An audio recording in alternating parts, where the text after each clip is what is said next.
They told me I was too poor to sit at my own family's table. "Don't come to the reunion, Rachel," my cousin sneered. "You'll only embarrass us." For years, I swallowed their insults, believing maybe they were right, that I was nothing. But what they didn't know was that while they mocked me, I was quietly building something they could never imagine. On the night of their grand reunion, they walked proudly into a hotel, unaware whose empire they had just stepped into. Their reservation was already canceled, and I was finally ready to reveal who I truly was. When I was younger, I used to believe the Monroe family was perfect. That's how everyone else saw us, a dynasty of polished smiles, manicured lawns, and glittering reunions where laughter echoed like music. Strangers admired us, friends envied us, and the world thought we were unbreakable. But behind the curtains of crystal chandeliers and holiday cards was a truth I never dared to speak. I was the invisible one. At 36, I sat at the edge of my cousin's engagement party, watching my parents beam at my brothers and sisters as if they were golden statues. Jacob, my cousin, raised a glass to his own success in real estate, while whispers of congratulations filled the air. My mother's eyes shone with pride. My father's hand clapped his shoulder firmly, as though Jacob was their son instead of me. When they looked at me, it was different, a glance quick and dismissive, as if to say, "We don't expect much from you." The comments slid across the table like daggers hidden behind silverware. "Rachel probably can't afford champagne," one cousin chuckled. Another leaned closer to whisper, "Don't mind her. She's always been the odd one." My mother laughed, pretending not to hear, but I saw the tiny smirk tugging at her lips. That was the cruelest cut. Not the words themselves, but the silence of those who should have defended me.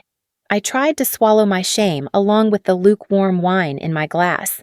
I told myself it didn't matter, that one day things would change, that I just had to endure. But the truth was clear. In this family, love was conditional. You were adored if you shined. You were disposable if you didn't. Days later, the message came through the family group chat.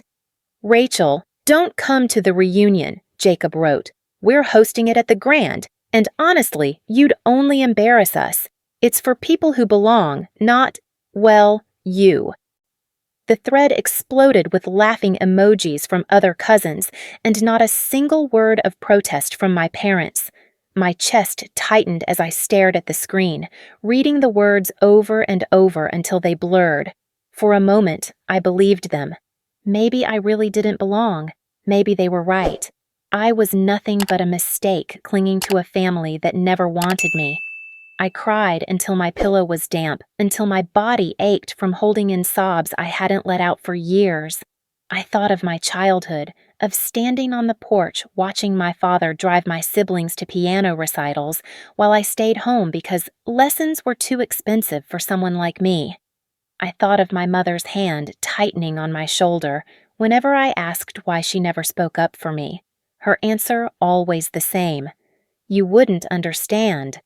But there was another truth, one I had buried deep. On my desk, under a stack of papers, was a leather-bound folder embossed with gold letters. Inside were the contracts, deeds, and balance sheets of something I had built piece by piece, year after year, while they mocked me.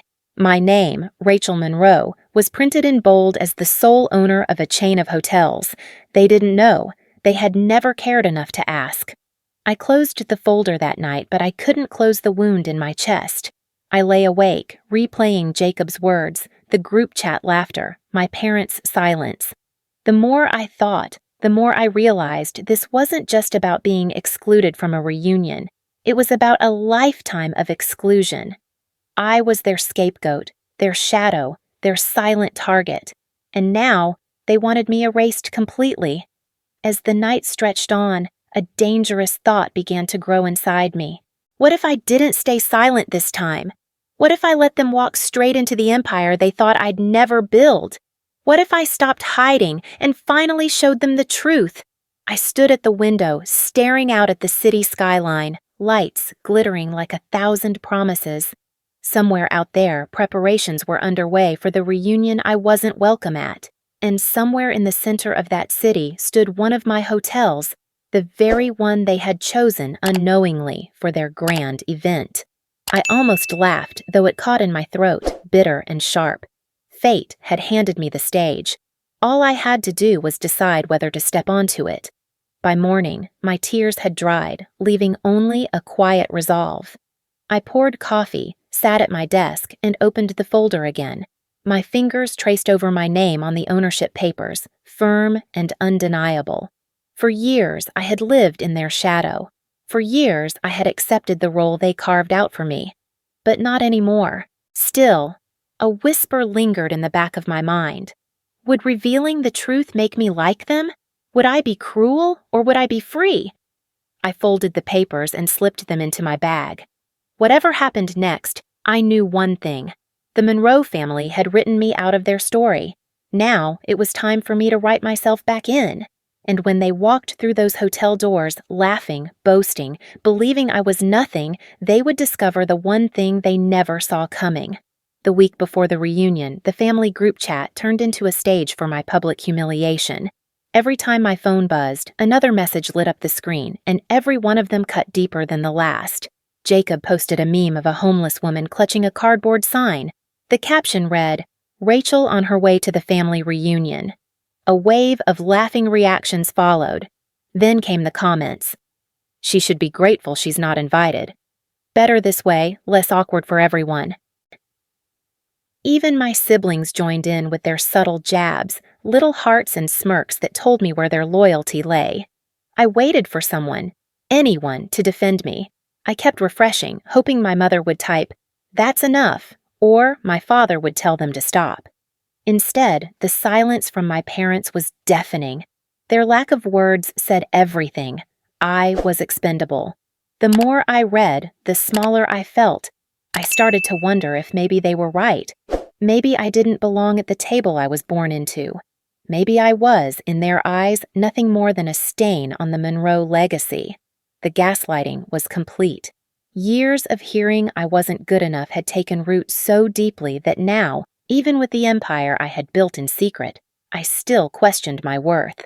I lay awake that night, phone still glowing on my nightstand, scrolling through insult after insult.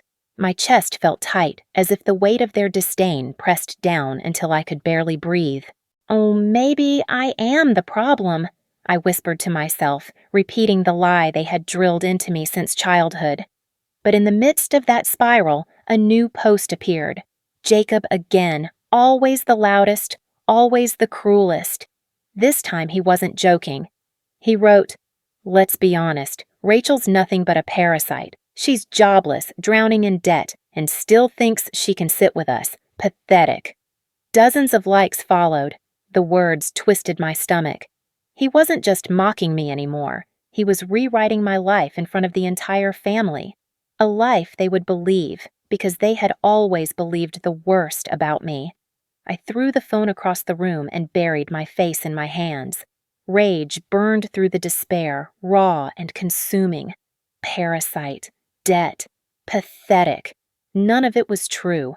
I had paid every bill myself, built an empire with no one's help, and sacrificed everything to prove that I was more than their castaway. Yet here I was, defenseless against a lie that spread faster than the truth ever could. The next morning, I forced myself to pick up the phone again. My hands shook as I scrolled through the thread. My parents had seen Jacob's post. They had read it. And still, nothing. No denial, no defense. Just silence. That silence confirmed what I had always suspected. I was their scapegoat, the child they allowed to be mocked so the rest of them could shine brighter. But then came something unexpected. As I walked into my office later that day, one of my managers handed me a report. "We've received another loan request," she said. I scanned the papers and froze. The applicant's name was Jacob Monroe. The same cousin who had called me a parasite had secretly been applying for financial help from my company. I almost laughed, though it wasn't out of joy. It was bitter, jagged. He didn't know the truth. He had no idea the empire he sought money from belonged to the cousin he ridiculed. The irony was almost too sharp to bear. For a moment, I considered rejecting it immediately, tearing up the application and throwing it away. but something in me whispered, "Wait, not yet." That night, I sat at my desk, staring at Jacob's request alongside my family's cruel words on the screen. The contrast was jarring. In public, I was their parasite. In reality, I was the one they were crawling toward, desperate for help. The mask of their superiority was cracking, even if they didn't realize it yet. Still, I couldn't escape the ache in my chest. I thought back to when I was 10, standing outside the living room while my parents praised my brother for winning a school award. I had stood there holding my own certificate, too afraid to walk in, knowing it would never be enough. I remembered the sting of hearing my mother say, "Rachel's just not like the others." That memory lingered now, merging with Jacob's words, fueling the fire inside me. They thought they had silenced me. They thought I would shrink into nothing. But as I looked at Jacob's desperate request, I realized I had been wrong about myself. I wasn't powerless. I wasn't their scapegoat. I had been hiding in the shadows while building something greater than they could ever comprehend. I closed my laptop with a steady hand. They had declared me unworthy of their reunion, unworthy of belonging. But soon they would gather in a grand hall paid for by my labor, under a roof bearing my name. And when they raised their glasses to mock me again, they would discover whose empire they had stepped into. The poison they spread had infected me for years, but it was no longer killing me. It was transforming me. Every insult was fuel. Every silence was proof. And when the night of the reunion arrived, the truth would be impossible to ignore. The night of the reunion arrived draped in velvet and glass. The Grand Monroe Hotel stood tall against the city skyline, its polished windows glowing like embers in the dark. The family approached it with pride, dressed in tuxedos and gowns, their laughter echoing across the marble steps. None of them knew whose empire they were walking into. None of them suspected that every chandelier above their heads, every polished stone beneath their shoes, belonged to the woman they had cast aside. I watched from the mezzanine balcony, unseen at first, my fingers gripping the railing.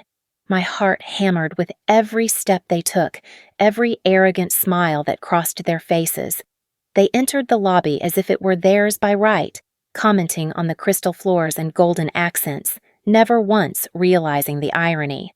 My name was etched into the glass behind the reception desk, Monroe Grand Hotel, founded by Rachel Monroe.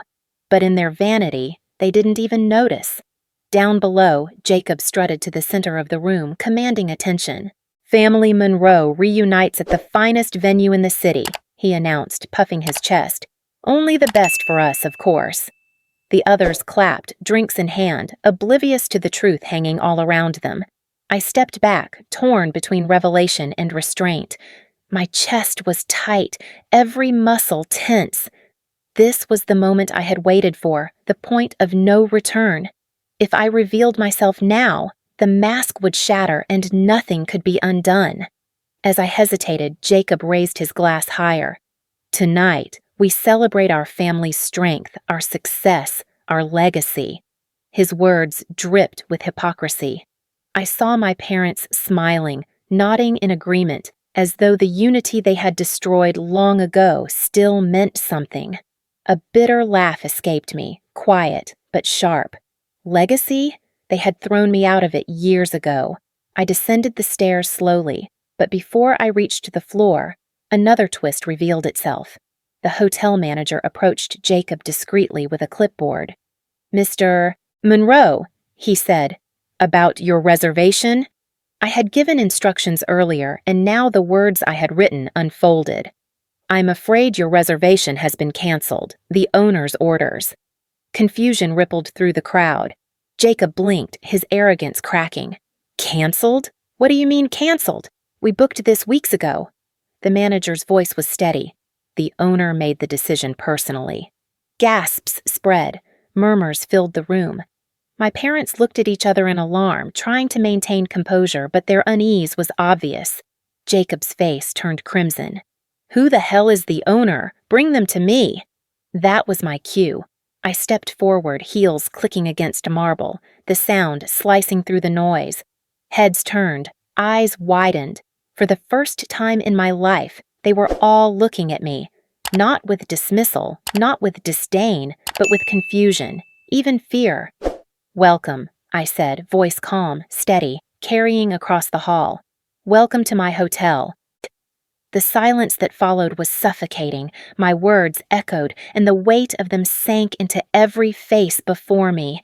Jacob's jaw dropped. My mother clutched her pearls. My father froze, his glass trembling in his hand. For once, they had nothing to say, but I wasn't finished.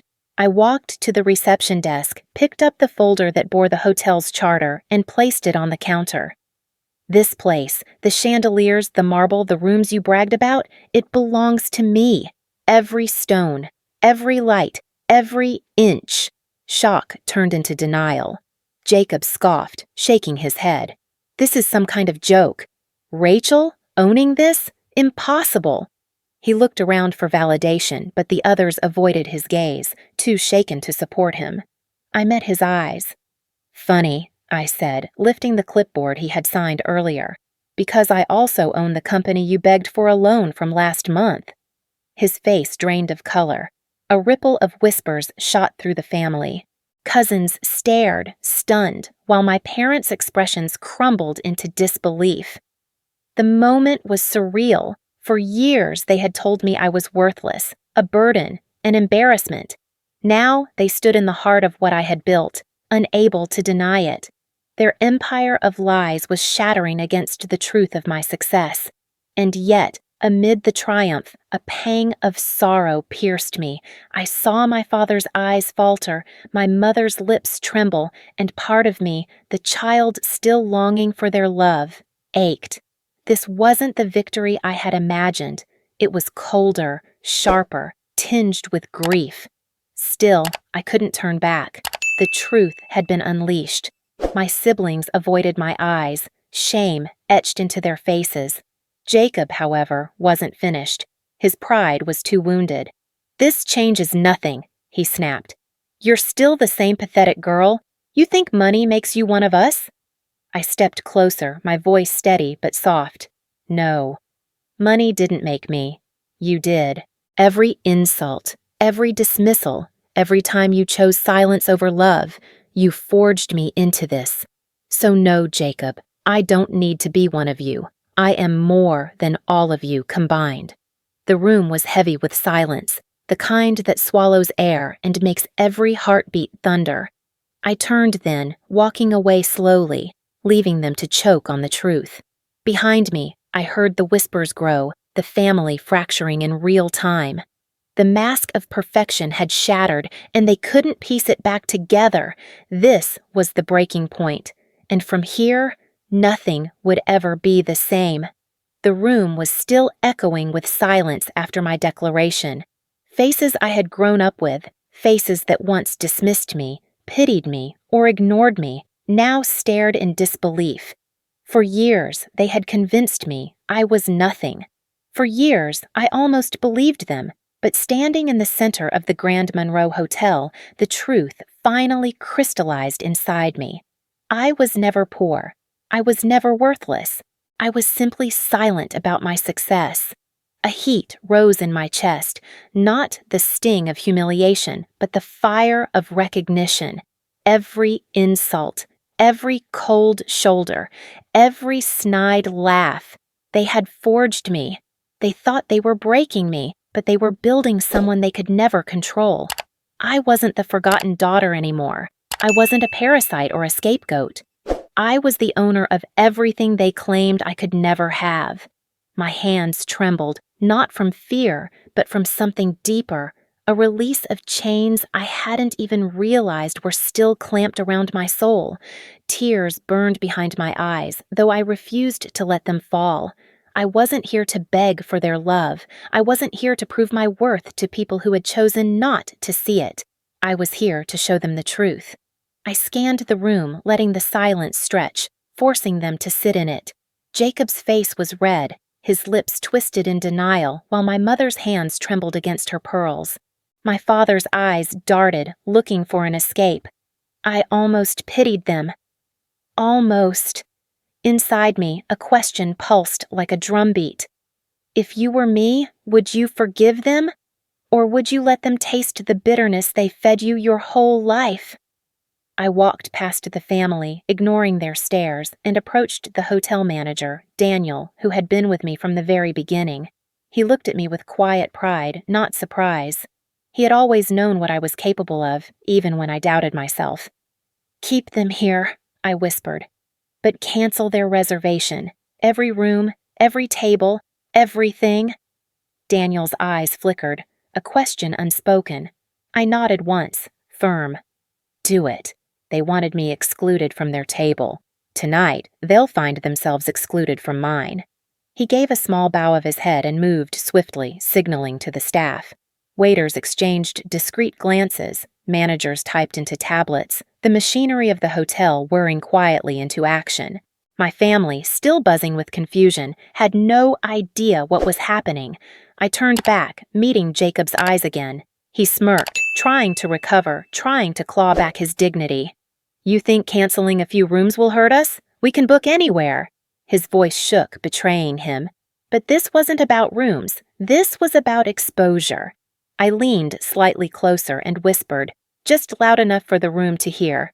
"You might want to smile, Jacob. The cameras are live." The entire room jolted, heads swiveling toward the corners where discreet black domes hung from the ceiling. The hotel's security system was already broadcasting the event across an internal stream. Every insult, every reaction, every shred of hypocrisy was being recorded, not just for me, but for every employee who had worked tirelessly under me, every partner who had doubted I could manage on my own. My empire was watching. Jacob's bravado cracked.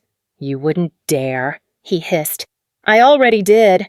So, the color drained from his face as murmurs spread through the family. My siblings stiffened, realizing every sneer, every cruel glance could now be replayed beyond this room. My parents looked horrified, not because of what they had done, but because they had finally been caught. For the first time, I didn't feel small in their presence. I didn't feel like the neglected daughter, the invisible scapegoat. I felt powerful, but not in the way I had once dreamed, not in icy revenge, not in cold dominance. It was a softer power, rooted in truth. I had nothing to hide. They had everything to lose. I stepped away from them and joined Daniel in his office, needing a moment of quiet. The storm still raged outside in the banquet hall, but in here, I found space to breathe.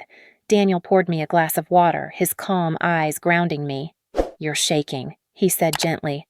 "I know," I admitted, my voice breaking. "I thought I'd feel triumphant, but all I feel is heavy. Like I'm carrying the weight of every insult they ever gave me, and now I don't know what to do with it." He leaned forward. "You don't have to do anything. The truth is enough." His words hit me harder than any insult ever had. For years, I had planned my comeback in secret, imagining sharp one-liners and glorious reveals. But now, sitting across from the only person who had believed in me from the start, I realized this wasn't about destroying them. It was about freeing myself. I looked at him, my voice steadier. "Then let them face the truth, and let me finally walk away from it." Daniel gave me a small smile, the kind that felt like family, more real than anything I had ever known from the Monroes. In that moment, I understood something vital. Blood didn't always make family. Loyalty did. Love did. And sometimes, strangers could love you better than the people who raised you. I stood, taking a deep breath, ready to face them again. They weren't prepared for what came next. They thought the worst was behind them. They didn't know the night had only just begun. The clinking of glasses and hum of conversation filled the banquet hall. My family had regained some of their composure, clinging desperately to their illusion of control. Plates of filet mignon were served, champagne poured into tall crystal flutes. They laughed too loudly, joked too forcefully, as if drowning the silence that had followed my earlier revelation. I watched from the edge of the room, letting them marinate in their false comfort. They thought the storm had passed, that I would retreat into the shadows again. But the night was far from over. A waiter, trembling slightly, approached the head table where Jacob and my parents sat. His voice carried over the chatter, clear and deliberate. "I'm sorry, but your reservation has been invalidated by direct order of the owner." The words fell like a stone into still water. Conversations halted mid-sentence. Forks froze halfway to mouths. Jacob blinked, face contorting in outrage. "Invalidated? That's absurd! We booked the entire banquet!" The waiter remained calm. "The order comes from the owner herself." He gestured subtly toward the back of the room. I stepped forward, heels striking the marble floor with steady rhythm. Heads turned, eyes widened. My family's forced smiles collapsed into shock as I walked into the light. "Welcome," I said, voice carrying effortlessly across the hall. "To my hotel." The silence that followed was suffocating. My words were a hammer, shattering the fragile facade they had tried to rebuild. My parents stared at me as if seeing me for the first time. My mother's lips parted, but no sound came out. My father's face paled, his glass trembling in his hand. Jacob shot to his feet, pointing at me with shaking hands. "This is a stunt. You think you can humiliate us with some ridiculous act?" I tilted my head, calm but unyielding. "It isn't a stunt. It's the truth. Every brick, every chandelier, every drop of wine you're drinking, it's mine." The guests shifted uncomfortably. Whispers spread like wildfire. I could feel the heat of their stares, the weight of decades of mockery finally tipping back where it belonged. Jacob opened his mouth to retort, but before he could, the manager stepped forward with a clipboard. His voice was steady, professional. "There is another matter, Mr. Monroe. Since your reservation has been canceled, the entire cost of this evening's event must be settled immediately, full payment, up front." The air cracked with tension. Jacob's bravado faltered. He sputtered, "What? That's outrageous. We already—" "No, sir," the manager interrupted smoothly. "Your deposit was voided with the cancellation. Current charges for food, drink, and staff time total $182,000. Payable now." The hall erupted in gasps. My cousins exchanged panicked looks, my siblings paled, my parents stiffened. Jacob's face drained of color, fury, and fear warring in his eyes. "Impossible!" he barked. "We don't have that kind of cash on hand." I let the silence stretch, then spoke softly, each word precise.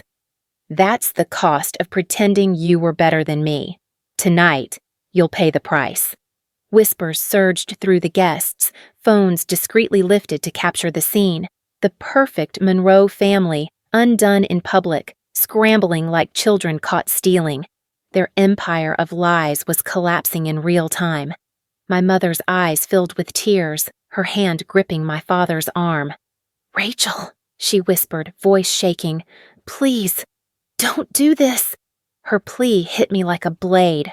For a moment, I saw not the woman who had dismissed me, but the mother I had once begged for love. A flicker of the child in me ached, wanting to forgive, to relent. But then I remembered the years of silence, the sting of every insult she never stopped, the emptiness she left me to drown in. I drew a breath, steadying myself. "This isn't revenge, Mother. It's justice. You didn't defend me when I needed you. Tonight, I don't need to defend you." Her tears spilled, and my father's jaw clenched. He looked away, ashamed but too proud to admit it. For the first time, I saw them not as towering figures but as frail, flawed people, trapped in the lies they built. The staff began clearing plates from the table, no longer serving but reclaiming. My family's laughter had vanished, replaced by frantic whispers and shaky excuses. Jacob tried calling his banker on the phone, his voice rising with desperation, but no one came to his rescue, and I stood there, watching, not triumphant, but heavy-hearted. The sight of my family unraveling didn't bring me joy. It brought me closure. They had cast me aside for being too poor, but now the world could see the truth. The roles had reversed, not by my cruelty, but by their own arrogance. Inside, I wasn't celebrating. I was grieving for the family I had lost long ago, for the love that never was, for the child I had been who only wanted to belong. But grief wasn't weakness, it was honesty. And in that honesty, I found strength. I turned back to the stunned crowd, raising my voice just enough to carry. They taught me that worth was measured in money, in power, in status. But they were wrong. Worth is measured in truth, and tonight, the truth is laid bare. The hall was silent, save for the ragged breaths of the Monroes. Their downfall was complete, not because I crushed them, but because they had built their empire on lies too fragile to withstand reality. Yet even as I watched them crumble, I felt the weight of one more truth pressing on me. This wasn't the end. The night still held more revelations, and they had no idea what else was coming. By morning, word had spread. Videos from the banquet had already flooded social media. The great Monroe family, once a symbol of elegance and unity, caught trembling, arguing, unable to pay their bill in my hotel. Guests whispered, staff talked, and the city buzzed with the irony. The family that had cast me aside for being too poor now wore the brand of humiliation they had stitched for me. But I didn't need to lift a finger.